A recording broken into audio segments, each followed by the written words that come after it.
이제 본격적으로 섹터 이야기로 넘어가 보도록 하겠습니다. 오늘 두 분 어떤 섹터 가지고 오셨는지 화면으로 먼저 만나볼게요. 네, 오늘 두 분이 가지고 오신 섹터입니다. 김민수 대표님 IT 부품 장비 업종, 그리고 김준 팀장님은 PCB 관련해가지고 가지고 오셨네요. 아까 제가 오프닝 하면서 말씀을 드리기도 했는데 삼성전자에서 대규모 어마어마한 투자가 나올 거다라는 이야기가 나오고 있으면서 이제 또 관련해서 반도체 공급 부족에 대한 이슈가 다시금 부각이 되면서 오늘 관련주가 움직이고 있습니다. 두 분도 마찬가지로 이런 이슈에 기반해서 오늘 섹터를 뽑아 오신 것 같아요. 그렇죠? 삼성전자가 저 이것부터 여쭤보고 싶은 게 삼성전자가 한 70조를 투자한다라고 하는 게 어느 정도의 우리가 좀 호재로 받아들이면 될 건지부터 좀 여쭤보고 싶거든요. 먼저 김우수 대표님. 네, 그 사이에 올렸는데요. 네, 50조 받고 20조 더. 네, 뭐 이런 분위기네요. 70조까지. 네, 좀 이따가 발표가 좀 늦어지면 더 올리겠네요. 아, 그럴 수도 네. 있나요? 예, 일단 기대감은 너무 확 부풀려 놓고 또 발표는 요만큼 하면 안 되겠죠. 맞아요. 네, 근데 이제 삼성전자도 약간 지금의 기조를 보게 되면 이제 몸에 달았습니다. 특히 경쟁자라고 하는 파운드리 쪽의 TSMC가 또 돈을 쏟아붓다 보니까 맞아요. 35조 뭐 이런 쪽에, 근데 TSMC는 파운드리 쪽만이죠. 그러다 보니까 이 정도 규모에도 파운드리에 쏟아놓는다라고 하게 되면 그래도 반도체 하면 삼성인데, 그러다 맞아요. 보니까 약간 이제 경쟁 의식과 또 이를 부추기는 쪽이 저기 멀리 미국의 바이든 대통령이죠. 네, 그러면서 또 우리한테 뭔가 좀 투자를 해서 특히 이제 공급 체인을 미국과 함께 키워가지 않을래라고 영어로 얘기했습니다, 물론. 네. 그러다 보니까 거기서 이제 화답하는 의미에서 계속 변화가 나오고 있다고 봐야 될 것 같은데, 시장에서는 계속 일단 포인트를 반도체 쪽으로 맞추고 있는 것 같은데, 제 개인적으로는 삼성전자가 준비하는 게 또 다른 전장 쪽도 많이 준비할 것 같습니다. 왜냐하면 지금 스마트폰을 필두로 해서 지금 IT 쪽에 대한 IT 기기가 어느 정도 좀 목에 찬 상황 쪽에서 스마트폰을 이제 더 잘 팔려고 하게 되면 진화하는 데 일단은 한계가 있죠. 네. 그러다 보니까 전기 자동차도 IT다라는 생각 쪽에서 아마 제가 보기에는 또 지금 갖고 있는 현금을 충분히 활용해서 M&A나 아니면 변화가 나올 수 있는 쪽도 이런 전장 쪽이 될 것이다라는 쪽에 포인트를 맞추고 있기 때문에 이쪽이 현실화되게 되면 또 시장에서는 관련된 종목들 찾기에 바쁘겠죠. 그 전에 미리미리 찾아놓자, 이렇게 말씀드리고 싶습니다. 네, 맞습니다. 이전에 뭐 TSMC 35조, 인텔 22조 정도 투자 얘기가 나왔을 때까지만 해도 와, 어마어마하게 투자한다라고도 느끼셨을 텐데 삼성전자가 거의 뭐 70조 규모까지 바라보고 있다라고 하니까 이 부분에 조금 더 반응을 하고 있는 것 같기도 하고요. 요즘 또 이제 반도체 공급 이슈까지도 되게 많이 회자가 되고 있는데, 우선 우리 팀장님은 이 투자에 대해서 좀 어떻게 보세요? 어느 쪽에 조금 더 수혜를 받을 수 있다라고 보시는지도 뭐 말씀해 주셔도 괜찮고요. 뭐 반도체 관련해서는 뭐 뉴스 기사라든지 이런 분들 많이 나오고 있어서 좀 다들 알고 계시겠지만, 네. 일단 기본적으로 현재는 뭐 삼성전자나 하이닉스 같은 대형주, 반도체 대형주들의 투자를 하시기보다는 중소형주, 부품주, 장비주 이런 쪽으로 해주시는 게 맞습니다. 그 부분은 이제 계속 제가 출연했을 때나 김민수 대표님께서 계속 언급을 해주셨고요. 그 이유는 뭐 삼성전자나 SK 하이닉스 같은 경우는 뭐 미국의 뭐 마이크론이랑도 싸워야 되고 인텔이랑도 싸워야 하고 대만의 TSMC랑도 이제 서로 경쟁 지분 싸움을 해야 하는데, 그러한 과정 속에서 대형사들은 뭐 생산이나 이런 데서 뭐 피해를 입을 수도 있고 그렇지만, 어쨌든 중소형제들은 거기에 누가 되든 간에 뭐 삼성전자에 납품을 하든지 TSMC에 납품을 하든지 어쨌든 반도체 자체가 잘 팔리면 그 부품 자체는 계속 나갈 수밖에 없거든요. 그렇기 때문에 그 부품이나 소재를 취급하는 관련 중소업종을 공략하시는 게 유망하다, 저는 이렇게 보고 있습니다. 네, 확실히 수혜를 받을 수 있는 부품주들 조금 더 보는 게 좋겠다. 이 자세한 이야기는 조금 이따 다시 또 들어보도록 하고요. 자, 먼저 이번에는 그 김민수 대표님부터 IT 부품 장비라고 해주셨는데, 네. 살짝 말씀해 주신 게 아까 이제 전장 부품 쪽을 조금 더 보자라고 말씀해 주신 것 같아요. 더 자세히 들어볼게요. 네, IT 부품 장비하면은 여기서부터 이만큼이죠. 맞아요. 네, 다 커버합니다. 네네. 그러다 보니까 너무 많다라고 얘기하실지 모르겠는데, 그러면 여기서 또 약간 좀 축소해서 보게 되면은 과연 쇼티지가 나오는 데가 어딜까? 여기에 또 포인트를 맞추셔야 되겠죠. 네. 이제 그렇다는 얘기는 수요는 빠르게 살아나는데 공급이 그를 못 따라가는 데가 어디냐라는 쪽이 계속 포인트가 돼야 될 것 같고, 그 중에 하나가 이제 IT가 상당히 눈에 띈다라고 보시면 될 것 같은데요. 그 중에서 오늘도 나왔던 얘기가 반도체 쪽에 PCB 쪽 관련된, 네. 조금 이따가 팀장님께서 자세히 설명하실 네네. 테니까 대충 넘어가게 되면요. 네. 이쪽도 쉽게 말씀드리면 패키징 쪽이, 반도체 패키징 쪽에서 어느 정도 갑자기 이쪽에 몰리다 보니까 그에 또 따라서 들어가야 되는 이제 PCB 쪽이 당연히 쇼티지가 나오는 그런 결과로 나오다 보니까 근데 여기서 가장 중요한 악덕주 업주들이 있죠. 중국 업계들입니다. 네. 네, 중국 쪽에서 일단 지금 우리는 여기저기서 미국에서 계속 압박이 들어오고 있고 언제 이거 또 미국에서 어떤 또 제재가 들어올지 모르니까 일단 가격만 보면 어느 정도 맞게 되면은 산호차라고 하는 이런 수요가 상당히 큽니다. 그러다 보니까 일단 미리 돈 줄 테니까 물건 나중에 줘도 된다라는 쪽으로 나오다 보니까 관련된 부품 뭐 40% 이상 급등하는 그러니까요. 현상이 이렇게 나오고 있는 상황들인데요.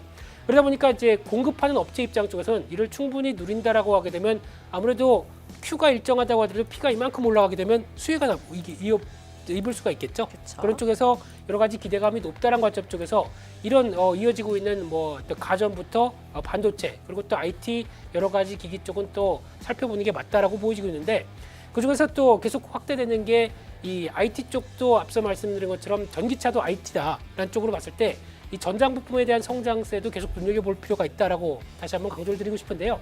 일단 화면을 보시게 되면은 전장 부품의 시장의 전망을 봤었을 때 지난 5년 전과 지금 작년에 5년 그리고 앞으로의 5년 흐름을 봤을 때 어떤 쪽이 가장 많이 또 커갈 것이냐라고 보게 되면 일단 지금 전장 부품 쪽에서 그래도 중요하게 차지하고 있는 쪽이 램프 외장 쪽입니다. 이쪽이 그래도 전기차의 앞으로 전기차는 또 자율주행과 연결돼서 나가기 시작하게 되면 외장 쪽은 상대적으로 지금보단 훨씬 더 어떤 견고하게 만들어질 가능성이 높다는 쪽에서 시장이 그래도 계속 큰 비중으로 커가고 있고요.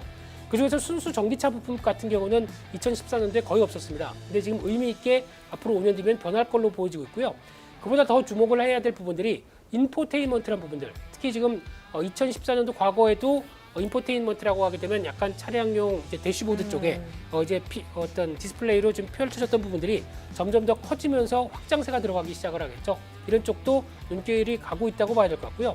그런 쪽에서 또 구동 현가 장치도 점점 더 커지고 그런 쪽으로 봤을 때 가장 의미 있는 쪽은 순수 전기차 쪽에 대한 부분이라든가 그리고 또 인포테인먼트가 앞으로는 5년 뒤에는 이 전장 부품 쪽에서 큰 역할을 할 것이다라는 관점 쪽에서 더 커지는 부분들을 생각하게 되면 여기가 또 포인트가 아닐까 생각되고 있습니다. 네, 앞으로 이제 인포테인먼트 시대가 열렸을 때 수혜를 받을 수 있는 부분과 더해서 지금도 공급 부족 사태 때문에 관련주들이 급증하고 있는데 급등할 수 있는데 이 부분을 나중에 또 한번 이제 일으킬 수 있는 그런 쪽으로 해가지고 전장 부품 쪽을 보자라는 이야기 좀 들어봤습니다. 많은 IT 부품 장비들 중에서도 이 부분 조금 더 자세하게 다뤄주셨고요. 그리고 아까 전에도 이야기 잠깐 해주시긴 하셨는데 이 PCB 관련해서 우리 팀장님은 PCB를 오늘 핫하다고 갖고 오셨는데 오늘 진짜 핫한 게 현우산업, 심택, 대덕전자 등등 해서 이렇게 인쇄 회로 기판 관련한 종목들이 다 엄청 급등을 하고 있거든요. 이게 지금 없어서 그런 거죠? 제품이 없어서. 네, 맞습니다. 일단 반도체랑 비슷하다고 혹은 똑같다고 생각을 해줘도 사실 무방한데 일단 PCB가 뭐냐면 이제 인쇄 회로 기판이라는 용어의 약자이고요. 어떤 거냐고 물으신다면 이제 우리가 이제 컴퓨터나 이런 거 볼 때 보시면 녹색 판이 있습니다. 거기에 뭐 램 카드라든지 뭐 콘덴서라든지 이런 것들을 다 설치를 하거든요. 네. 그 초록색 판을 이제 인쇄 회로 기판이라고 하는데 쉽게 말해서 이제 뭐 반도체 하나만 달랑 있다고 뭐 작동할 수 있는 게 아니다 보니까 반도체도 있고 뭐 콘덴서도 있고 각종 부품을 서로 꽂아서 호환을 시키고 효율을 높여줘야 되는 판이 필요한데 그런 전자 기판을 말합니다. 그래서 당연히 이제 반도체나 이런 부분이 지금 계속 이제 공급 부족하고 수요는 넘치는데 공급 부족하니까 이제 계속 찍어내는 상황에서 당연히 그러면 인쇄 회로 기판도 많아야겠죠. 근데 그 인쇄 회로 기판도 그 수요를 따라가지 못하다 보니까는 네. 결국에는 반도체처럼 공급 풍기 현상이 있고 그 아까 전에 김민수 대표님 말씀하신 것처럼 약 40% 정도의 가격이 올랐습니다, 현재. 그러니까요. 그래서 일단 이 풍기 현상은 당분간 좀 오래될 것으로 보이고요. 그렇기 때문에 오늘 이러한 이슈로 인해서 또 삼성 반도체 투자랑 맞물려 가지고 이제 관련 종목으로 뭐 심택이라든지 대덕전자가 오름세를 보였다. 이렇게 보시면 될 것 같습니다. 네, 진짜 요즘 난리가 난 게 이 반도체 부품들 부족한 부품들이 부르는 게 값이다라고 하면서 이 공급 부족이 또 생각보다 되게 오래 지속이 될 수 있다라고 하잖아요. 당장 해결될 게 아니니까 그럼 이렇게 주가에 대한 상승도 조금 더 지속적으로 이어질 수도 있을까요? 실적이랑 연결이 될 수 있으니까. 네, 맞습니다. 자꾸 이제 김민수 대표님 말씀을 듣고 하는데 네. 아까 말씀하신 것처럼 이제 하도 업체들이 급하다 보니까 공장이 멈추는 게 일단 최악의 상황이기 때문에 일단 급한 대로 지금 안 줘도 된다. 근데 일단 나는 돈을 낼게. 그러니까 나 우선적으로 좀 챙겨줘. 약간 이런 뉘앙스죠. 그런 식으로 해서 일단 관련 업체들은 당연히 좋죠. 아직 내가 물건 찍어내지도 않았는데 나한테 뭐 선입금을 해준다고 하면 나쁘지는 않은 분위기인데 그런 것 때문에 일단 뭐 신텍이라든지 이런 부분도 신텍이라는 이 회사도 PCB의 대표적인 생산 업체인데 이 회사도 일단 20년도 실적도 좋았지만 21년도 실적은 더 좋을 거다 이런 전망이 굉장히 강합니다. 네, 좋습니다. 반도체가 요즘 워낙에 몸값이 높아졌기 때문에 좀 부럽네요. 몸값 높아진 거 보니까. 네, 앵커님도 몸값 많이 높아지셨잖아요. 더 높이겠습니다, 열심히. 네, 나인경제 감사합니다. TV를 운영하시는데 훨씬 더. 아니, 왜 그러세요? 열심히 하겠습니다, 네. 제가. 좋습니다. 이 반도체 공급 부족에 대한 이야기가 사실 되게 오래전부터 나왔고 그 중에서도 또 차량용 반도체 이런 이야기도 오래전부터 나왔기 때문에 한 두어 달 됐잖아요. 한두 달 정도 됐는데 지금 이제 이게 오히려 수혜를 받을 거다라는 얘기가 이제 나오면서 폭발적으로 또 주가가 급등하는 모습들도 있기 때문에 이 부분도 계속해서 지켜봐 주시는 게 좋을 것 같고요. 그러면 이제 두 분께 관련 섹터 안에서 조금 더 탑픽으로 꼽을 수 있는 종목들 이야기도 한번 들어보도록 하겠습니다.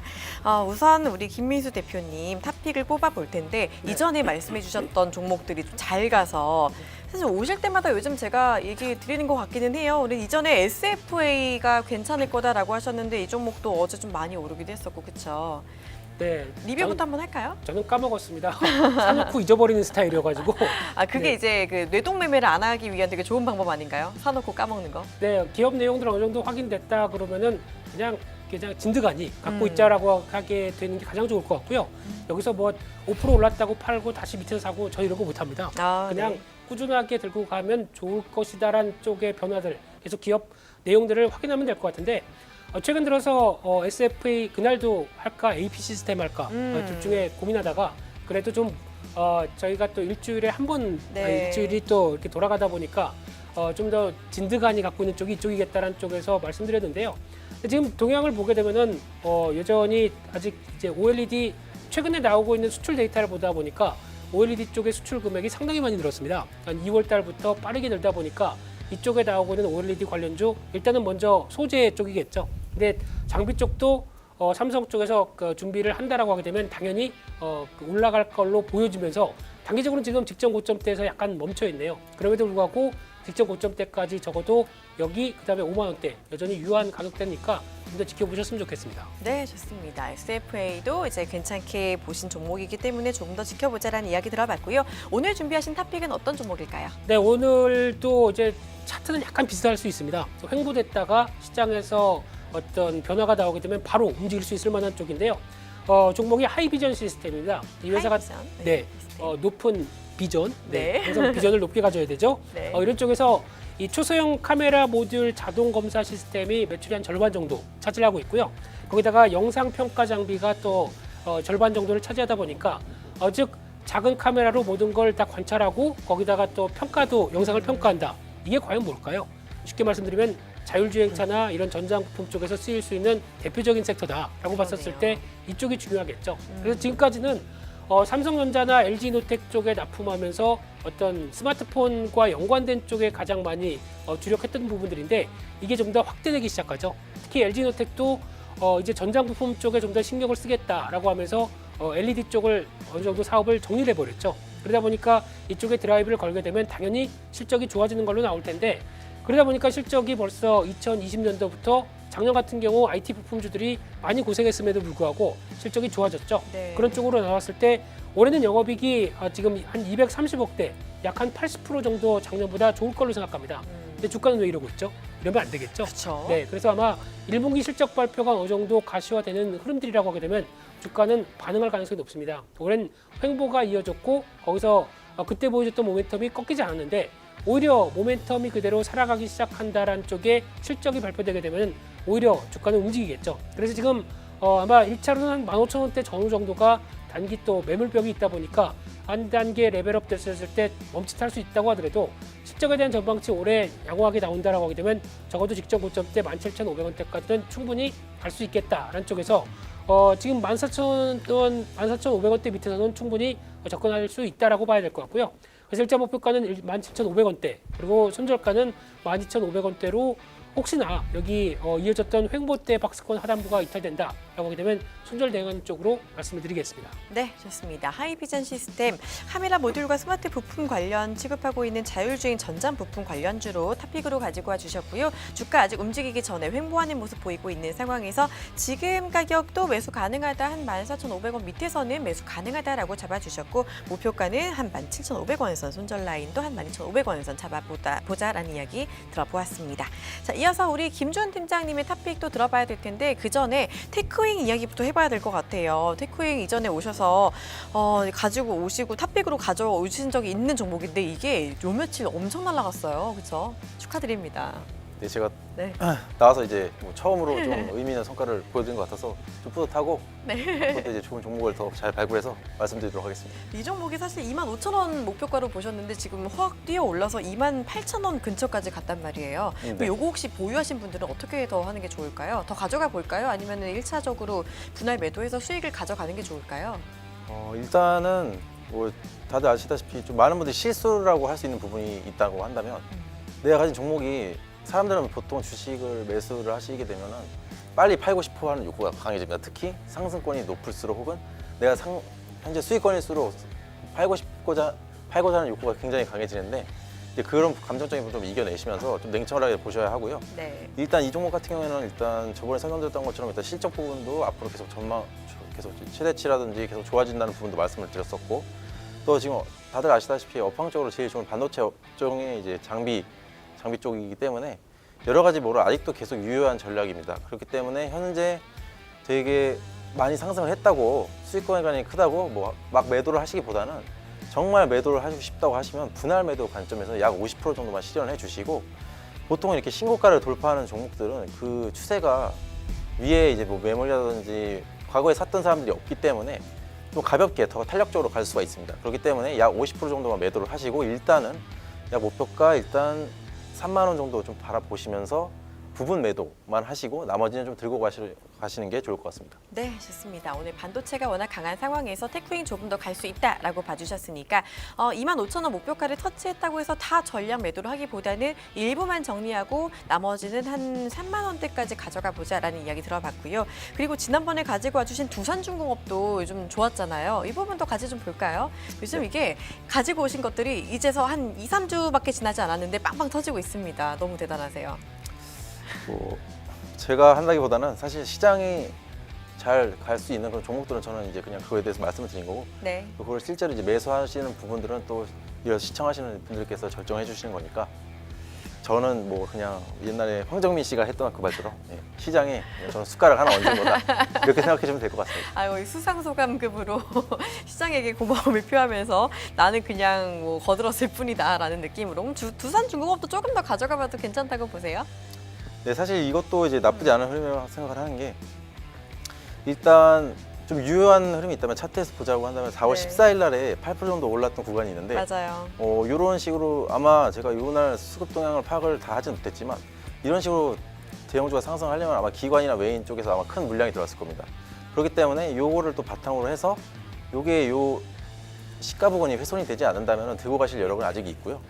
이것도 만약에 좀 불안하시다, 나는 수익 쪽인 종목은 도저히 팔지 않고는 못 빼기겠다 이런 생각이 드신다고 한다면 약 뭐 30에서 50% 정도만 매도를 하시고 남은 상승분을 또 추가적으로 누리시면 되겠다 이렇게 보고 있습니다. 네, 좋습니다. 두산중공업 이제 AS까지 진행을 해봤고요. 자, 그러면 오늘의 탑픽 종목은 어떤 거를 가지고 오셨는지도 기대가 되는데 오늘의 종목은 어떤 종목일까요? 네, 일단 뭐 아까 전에 힌트를 드리긴 했는데 이제 저는 심택이라는 PCB 관련 회사의 종목을 들고 왔고요. 네. 일단 간단하게 설명을 드리자면 말씀 그대로 이제 PCB 관련해서 이제 제조하고 생산하고 판매하는 업체입니다. 그래서 일단 이 회사 같은 경우는 수출 비중이 굉장히 높은데요. 당연히 이제 반도체에 들어가는 배선 대판이다 보니까 반도체 업황이랑 밀접한 연관이 있어서 현재 PCB가 현재 공급 부족한 현상 중에서 계속적으로 이제 PCB를 주문받고 있고 계속 찍어내고 있는 상태입니다. 그래서 일단 작년 실적 같은 경우에도 당연히 2020년도에 실적 굉장히 좋았었고 2019년에는 한번 적자가 난 적이 있었는데 이제 그거를 20년도에 바로 극복을 하고 21년도에는 증권가 예상으로 이제 사상 최대 실적 혹은 20년보다 더 좋은 실적이 나올 거다라고 보고 있습니다. 좋습니다. 네, 그렇게 되어 있고요. 그래서 현재 뭐 주가적인 부분도 설명을 드리면 네, 좋아요. 오늘 많이 올라서 네, 일단은 뭐 모멘텀이나 이제 폭발력이 있었던 만큼 오늘 바로 흐름이 나와준 상황인데 그래서 오늘 일단은 52주 현재 최고가를 찍은 상황이고요. 그렇다고 해도 일단은 매수는 가능하신 관점으로 보입니다. 일단은 현재가에서도 매수는 가능하시고 만약에 조금 더 안정성을 위한다고 한다면 추가적으로 어차피 모든 종목은 한 번에 상승하는 부분이 없기 때문에 하락을 했을 시에 약 25,000원대 단가로 분할 매수를 통해서 단가를 좀 맞춰주시고 그리고 1차적으로 목표가를 본다고 한다면 일단 27,000원 현재는 이제 보이지 않지만 27,000원 그리고 나중에는 2차 목표가로는 이제 30,000원대를 봐주시면 되겠고요. 만약에 손절을 한다고 한다면 약 22,000원 정도는 이탈 시에는 종가로 22,000원 정도로 이탈 시에는 나중에 다시 여기를 올라설 때 매수를 고려해 보시는 게 좋겠다. 저는 이렇게 보고 있습니다. 네, 좋습니다. 신택 오늘 많이 오르면서 52주 신고가까지 기록을 한 것으로 지금 나타나고 있는데 지금도 그렇게 뭐 매수하기 나쁜 자리는 아니다라고 하면서 지금 자리에서 매수 가능하다. 한 25,000원 부근에서는 사보는 것도 괜찮다라고 말씀해 주셨고 목표가도 잡아주시고 손절가도 잡아주셨습니다. 아무래도 이게 테마성 이슈로 급등했다기보다는 확실하게 반도체 공급 부족에 대한 실적 기대감도 계속해서 가져갈 수 있는 부분이기 때문에 너무 걱정 안 하시고 좀 바라보시는 것도 괜찮다라는 이야기까지 드려볼 수 있을 것 같네요. 자, 오늘 이렇게 두 분과 함께 반도체에 대한 자세한 이야기 들어봤고 종목까지 다 받아봤습니다. 오늘 두 분 좋은 말씀 고맙습니다.